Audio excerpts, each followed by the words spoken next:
Бәріңізге сәлем. Құрметті оқырман, видео басталмас бұрын каналға тіркеліп, қоңыраушаға басып, қазақ арнасының дамуына өз үлесіңізді қосыңыз. Гаухар жүзік. Бірде ұстазға жас жігіт келіп, былай депті: маған сіздің көмегіңіз керек. Өзімді өмірде ешкімге керексіз, түкке тұрғысыз бейшара сезінемін. Өмір сүргім келмейді. Айналамдағы адамның бәрі мені қолымнан ештеңе келмейтін бейбақ, ынжық деп, құлақ мойымды жеп қойды. Сіз ұстазсыз ғой, не ақыл айтасыз? Бірақ ұстаз жас жігітке көзінің қиығымен ғана қарайды да, асығыс жауап береді: кешір айналайын. Қолым бос емес еді. Саған еш көмегім бола қоймас. Дәл қазір өте маңызды бір істі бітіруім керек, деп аз кем бөгеліп, бірақ егер сен менің ісіме қол ұшыңды соссаң, онда мен де саған көмектесер едім, дейді. Құзырыңызға құлдық, ұстаз, бұйырыңыз, дейді жас жігіт, өзін тағы да ешкім көзге ілгісі келмегеніне іште қайғырып тұрып. Жақсы ендеше, дейді ұстаз. Сол қолының шынашағынан асыл тасы бар бір жүзікті шешеді. Кермеде тұрған атқа мінде, қаланың ортасындағы базарға бар. Қарызымды қайтару үшін мына гаухар жүзікті дереу сатуым керек. Тезірек өткізуге тырыс. Бірақ алтын ділдадан төмен бағаға келіспе. Ал шап, жылдам жет. Жігіт жүзікті алып шаба жөнеледі. Саудагерлерге жүзікті ұсынады.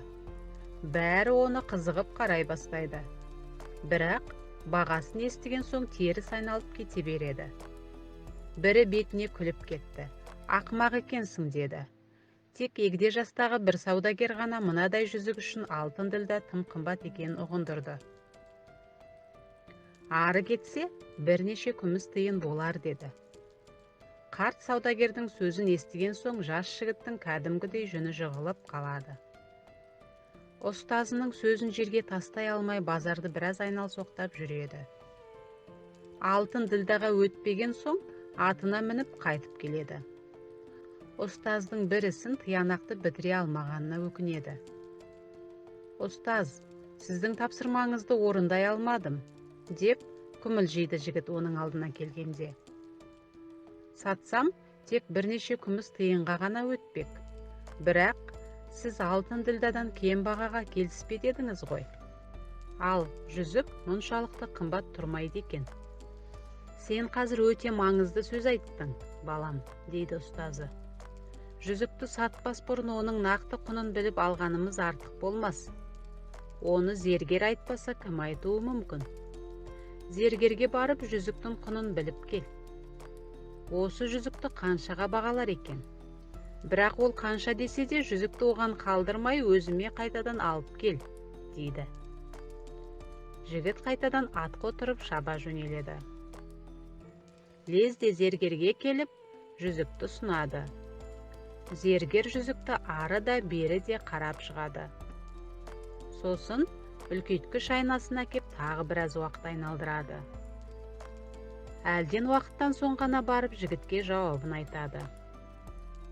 Ұстазыңа айтып бар, қазір мына жүзік үшін оған 58 алтын ділда бере алам. Ал, егер тағы да мұрсат берсе, күткенін есепке алып 70 алтынға бағалар едім, дейді. 70 ділда? Жас жігіттің қуанышы қойнына сыймай зергерге алғысын айтып кері қайтады. Мұнда отыршы, дейді ұстазы. Жас жігіттің әкелген жақсы хабарын тыңдай отырып.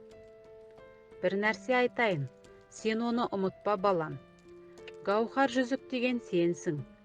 Асыл жақұт. Сенің құныңды тек танитын адамдар ғана айтар. Ендеше, неге базар жағалап құныңды білмейтін бір кездескен адамның сөзіне сенесің? Достар, видео ұнаған болса лайк басып, каналға тіркеліп пікіріңізді қалдыра отырыңыз. Көңіл бөліп тыңдағаныңызға рахмет. Келесі шығарылым тек сіздер үшін.